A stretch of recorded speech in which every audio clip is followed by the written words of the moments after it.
You should vote for Barack Obama to continue as President of the United States of America because he has a great blueprint for a second term. Mark Trumbull, October 24th, 2012. The new Obama blueprint for a second term contains something other than criticism of his opponent. It may accomplish a rebuttal to Mr. Romney's message that he has a plan and Obama doesn't. Manufacturing. Obama says he wants to see the U.S. create 1 million new manufacturing jobs by the end of 2016. The lead item on his agenda here is corporate tax reform. The president calls for a new tax credit for companies that bring jobs home. He also urges training 2 million workers through partnerships between community colleges and employers, and create a network of business university manufacturing innovation institutes to keep U.S. industries on the cutting edge. Energy made in America. Obama says he'll offer progress towards the goal of energy independence while also minding environmental concerns. Obama's plan, includes opening up millions of acres for exploration and development, including the Gulf of Mexico and the Arctic. But it also includes continued investment in renewable sources and in energy efficiency. Obama notes his already announced plan to double the fuel economy of cars and light trucks to 54.5 miles per gallon by 2025. He also wants to extend tax credits that support clean energy manufacturing. Growing small businesses. Obama says he'll cut taxes for firms that hire new workers or increase wages. He wants to extend a tax break that lets businesses immediately write off the cost of new plants and equipment. He notes that small businesses pay up to 18% more than large firms do for health care insurance. His solution: expand a health reform tax credit to cover half of small business health care costs in 2014, and offer access to group rates. Education. Obama wants to recruit 100,000 math and science teachers, saying, "We can outcompete China and Germany by out-educating them." He wants to cut the pace of tuition growth in half, in part through education tax credits and incentives for colleges that restrain their costs. In public schools, he calls for spending to prevent teacher layoffs, a goal of his American Jobs Act, which was languished in Congress. He would expand the race to the top incentives for school reform and exempt reform-oriented states from the worst mandates of No Child Left Behind, like incentives to teach to the test so they can craft local solutions. Deficit reduction. The president says his plan calls for deficit reduction of $4 trillion, compared to a baseline of continuing current tax and spending policies over a 10-year budget window. Obama calls it balanced deficit reduction that cuts spending we can't afford while asking well-off households to pay a little more in taxes. His plan, as scored by the Congressional Budget Office, is forecast to hold public debt relatively stable at 76% of gross domestic product in 2022. Federal deficits are forecast to fall by mid-decade, but start to edging up, reaching 3% of GDP in 2022. Warren. The details of the plan present a sound plan for the country.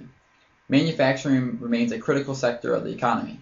Training workers with the right skills, coupled with bringing jobs back to the U.S., is a good match. A goal of energy independence will also supply jobs. The policy is across the board, including coal, fossil fuels, and future. Obama adds some key incentives through tax credits.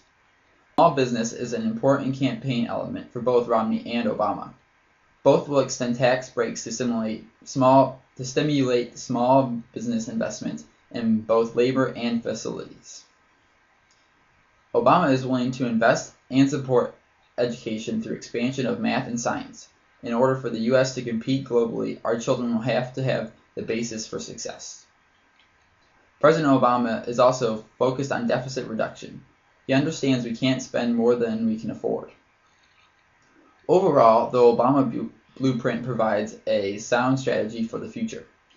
For these reasons, a vote for Barack Obama is essential. Some Romney supporters say that he has a better plan for the future than Obama, but this is not true. Mark Trumbull, October 24, 2012. manufacturing. Romney has his own version of corporate tax reform, which he says will lure employers, U.S. and foreign, to set up more production in America.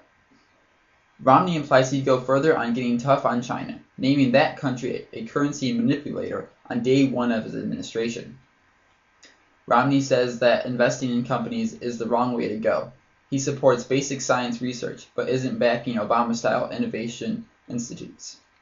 He calls for the streamlining some 47 U.S. job training programs, while focusing on them, on building valuable skills that align job seekers with opportunities. Energy made in America. Romney's version puts more emphasis on fossil fuels, less on the risk of global warming. In Romney's version, North America becomes energy dependent within 8 years. Romney's plan would streamline permitting for domestic energy production. He would eliminate regulations destroying the coal industry. His plan includes a pledge to approve the proposed Keystone XL pipeline for Canadian tar sand oil to get to the U.S. refineries. Growing small businesses. Romney says America's employers are with him in calling for tax regulatory reforms that promote job creation. Romney says he'd keep taxes low for 100%, including those who pay in the top individual income brackets. He says he'd repeal and replace Obama's health care reforms, saying employers view the rules as a disincentive to hire. He also would seek legislation to protect workers and businesses from strong-arm labor union tactics. Education. Romney's Skills to Succeed agenda includes greater transparency about school performance and making Title I and IDEA funds portable to enable low-income and disabled students to attend schools of their choice. He would offer incentives to states to enhance school choice for parents.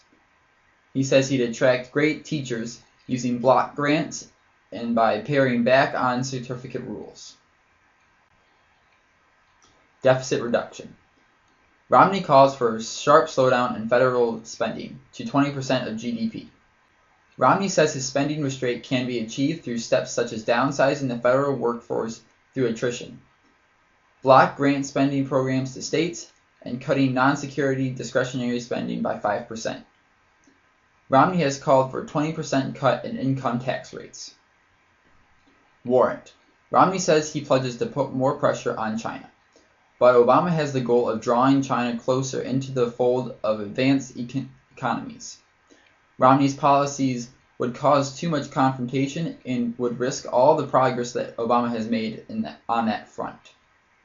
Romney's energy plan won't work because he has totally relied on fossil fuels. He has assumed he will get all the approvals for a pipeline from Canada, and he has totally neglected global warming. It affects our continent, thus our country. Romney says he will grow small businesses by protecting workers and businesses from strong-arm labor union tactics.